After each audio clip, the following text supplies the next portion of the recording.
in, or just you? Maybe just a quick, like everyone. At least there's people here. Fantastic. All right. You just hold that right there, kiddo. All right. So my name is Michael McLeod. I am a U.S. Army Reserve combat paramedic. I also work as a tech at ER, and I'm taking a public speaking course here at PCC. I'm presenting an informative speech, and my topic is something that's very close and dear to me. It's a pregnancy complication called vasa previa. Has anyone here heard of something similar to that, maybe? No? Yes, I think so. Have you actually heard of the vasa previa or the placenta previa? The placenta previa. Okay, so they're very close together, they're very closely linked. The difference is one is commonly seen, and this one is not so commonly seen, but it's a lot more volatile. So I brought on some handy note cards. I don't want to forget anything. I want to cheat y'all out of some great information here. Okay? So I want to paint this little picture of a pregnant lady, couple going in, and they get there. They're doing their 11-week checkup and find out they're pregnant, and they're doing this great ultrasound. They're gonna hear the heartbeat for the first time. They're gonna see pictures. They're gonna take measurements, and they got lucky. They got a resident who's excited because they're doing a lot of stuff to get checked off on a lot of things, and her smile goes away. And she kind of goes, hmm. She walks out. She goes back to the OB, and they go, "Hey, you got some problems. See this? This is the arteries of the baby going across the uterine opening. You're at high risk right now." Okay, and all of a sudden your world kind of gets a lot smaller and a lot more hurtful, right? So, but they assure you that there's things about things can change, so it's still early on. But you were lucky; you got diagnosed. All right. Without this,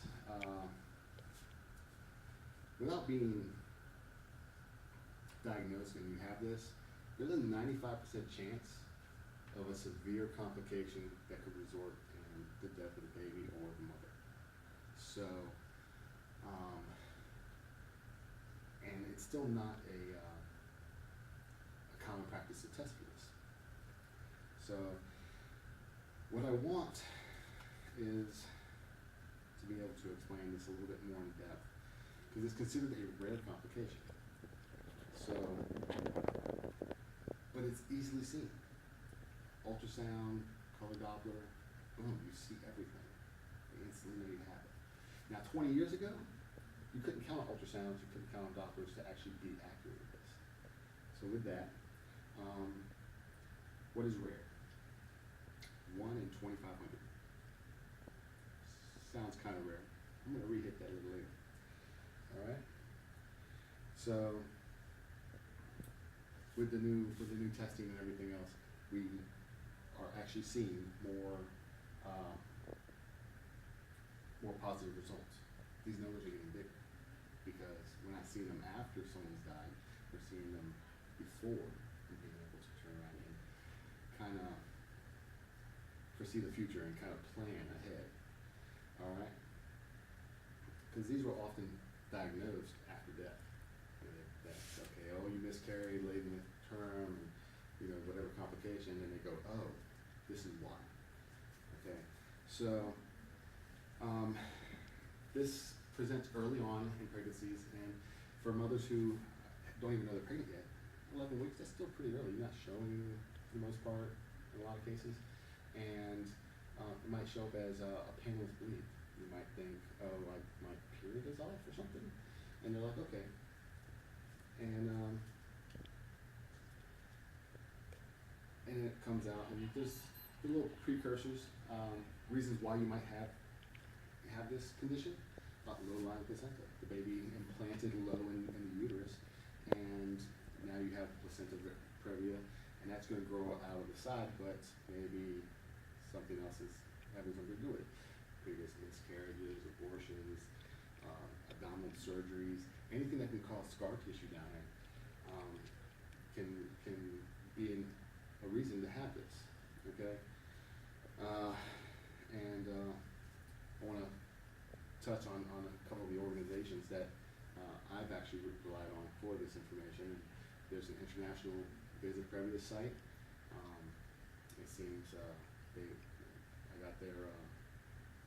they're an actual organization that's kind of trying to link a lot of places together, and they're posting stories and how people are dealing with ways of people to kind of get more information on this, and they're pushing to get this as a mandatory testing because it's not as rare as we might think.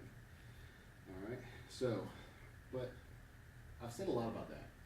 The big thing is, what is it actually? I've touched on that this is arteries crossing the uterine opening. Okay, so, yeah, I'm sorry, I'm not the greatest of artists, so you gotta excuse me there. All right, so I did my little drawing here, baby belly, mommy kind of coloring it.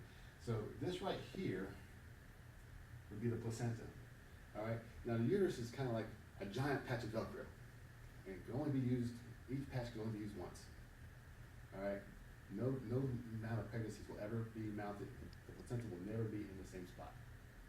Okay, so if it goes low, all right, where it's blocking the uterine opening, where the baby would come out of, okay, as the baby grows, actually you have my other, let me get one of the balloons. I'll hold this. You get one of the balloons. There you go. All right, go ahead. I'm gonna set this down real quick, and he's gonna blow one of these balloons up just a little bit. All right. I thought this was pretty cool. I had to try this out because it kind of works. All right. Go show it to everybody. Okay. So it's down low in the uterus, right? It's down low in the uterus. Okay. And then but it's bilobed. All right. Bilobed meaning that there's two parts of the uterus. Go ahead and blow it up a little bit more. All right.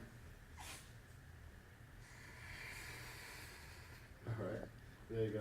And then as the baby grows, the uterus is growing, that placenta is moving off of the uterus. So now you no longer have the placenta previa. But what then they find out is that the lobe is on the other side, and it separates the placenta into two pieces, and it's connected by the veins and arteries, and those are susceptible to being ruptured, causing bleeds. So that is, at that point, it's the vasa previa. Okay, there's only one other way it happens, and that's the placenta stays as one piece, and then where it turns into the umbilical cord and goes to the baby, the veins and arteries that go into that umbilical cord, got a very long word, the voluptuous cord insertion, and that's basically the veins and arteries come out and meet the umbilical cord and not the other way around, so it's unprotected. You still have these ruptured veins. So what do we do with this, right? You get diagnosed, what are they going to treat with? They're going to say total pelvic rest, no sexual activity, sorry for the dads, okay, sorry for the moms, sorry for everybody. And that's a tough thing to have to work through. But, and then they're also going to use a type of drug, and you got to make sure your OBs know about this, right? They're called tocolytics. Tocolytics are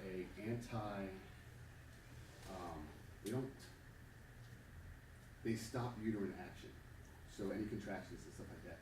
When a lady gets excited and goes, yay, uterus contracts, okay?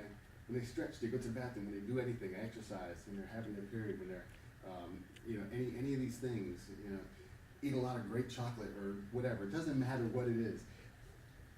It causes uterine contractions. Well, those things can cause bleeding. Okay, so they're going to give these tocolytics that's going to stop that. The drug is actually used a lot of times to stop premature births, to try and prolong, but they'll use them early on, and they're given in a couple of different ways by the doctor. And that's one of the biggest things that they can do to try and prevent this. In about 30 to 32 weeks, they're going to say, hey, how you doing? What kind of incidents have you had? Have you had to go to the ER for bleeds or anything like that? And they may want hospitalization, okay? And then they're gonna pre-plan for a C-section. There's veins and arteries down there, they don't want you pushing through that at all. So it's gonna be a C-section, they're gonna plan it out for 35 weeks, they're gonna hope for 36 weeks, okay? And then they're also gonna push a couple of steroid shots so the baby's lungs will form a little faster. Okay, get that surfactant going, alright, that allows the lungs to be a little, not stick together like a piece of wood, and let them take that oxygen in. And knowing the gender and the race of the child is gonna help them determine how far along. Because believe it or not, white female baby, black female baby, black male baby, not an issue for premature birth. White male babies, too premature, we get this thing, this is a medical term, this is funny, you can look it up. I wouldn't lie to you. It's called wimpy white boys. We don't want to suckle, we don't want to breathe on our own, we don't want to eat. And then all of a sudden, one day like that, everything clicks in. Oh, just turn the switch on. All right, it's pretty amazing. So, and with this treatment, they're even going to stop all vaginal testing to see where, what's going on in there, unless it's absolutely necessary, because even they don't want to give any reason for the uterine contractions to happen, even involuntarily.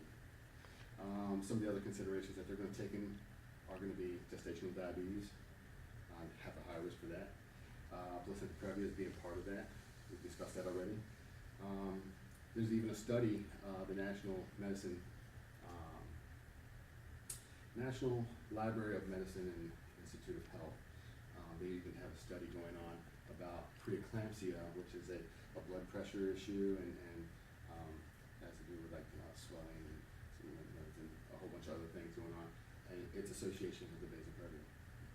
So, and we already talked about premature birth stuff, so I like moving along, it's great, and I appreciate y'all once again for being here. So,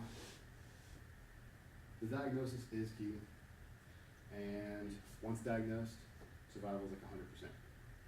Amazing, go from 90% chance of dying to having 100% chance of survival just because you took a 10-minute test, right? Pretty amazing stuff. I've talked about those tocolytics. They came out in 1966, and there has been very little change since 1999. So, other than maybe a couple of reformulations and stuff like that, and for something that's so important, you would think it might come out with something else along the way. It's a long time, right? And that's on the National Drug site, by the way. And let's see. Yeah. So with this, I'm gonna kind of wrap it up a little bit. We said this is pretty common for a rare condition. 1 in 2,500. That sounds pretty much like acute, pretty rare. All right. So I went on the CDC website and I looked up, and as of this past February, every day there's 10,000, on average 10,829 babies born. You got 1 in 2,500 get diagnosed with this, or have this, and aren't diagnosed. That's 23%. It's about 1 in 4 to 1 in 5 of those pregnancies will have this. So, with that, I'm going to close with my story. Okay? My wife had this with our last child, so that's why it's near and dear for me. Okay? And it was really heart-wrenching. She had to go through the gestational diabetes that was misdiagnosed because they were like, oh, it's some Previa, common, this, that, and the other.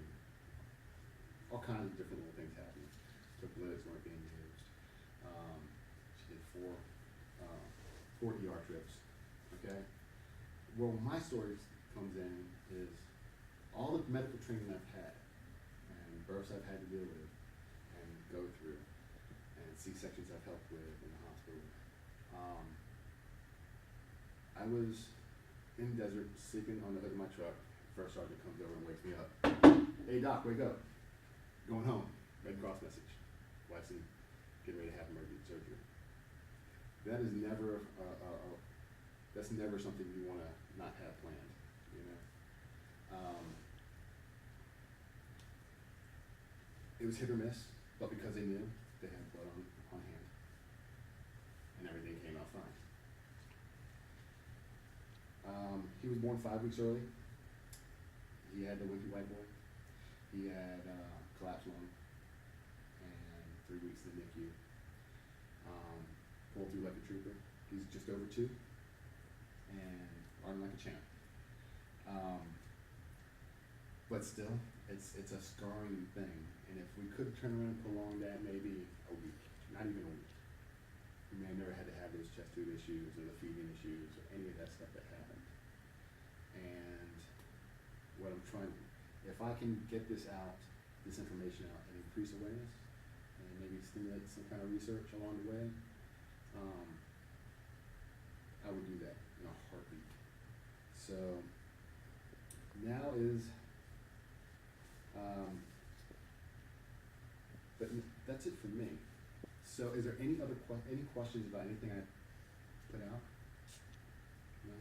No, it's very interesting. I greatly appreciate all of your time, and dealing with my ums and ahs and stuttering comments. So once again, thank you. And my sidekick over here, Chris, he's been a great help, and that's what Just press here. Okay.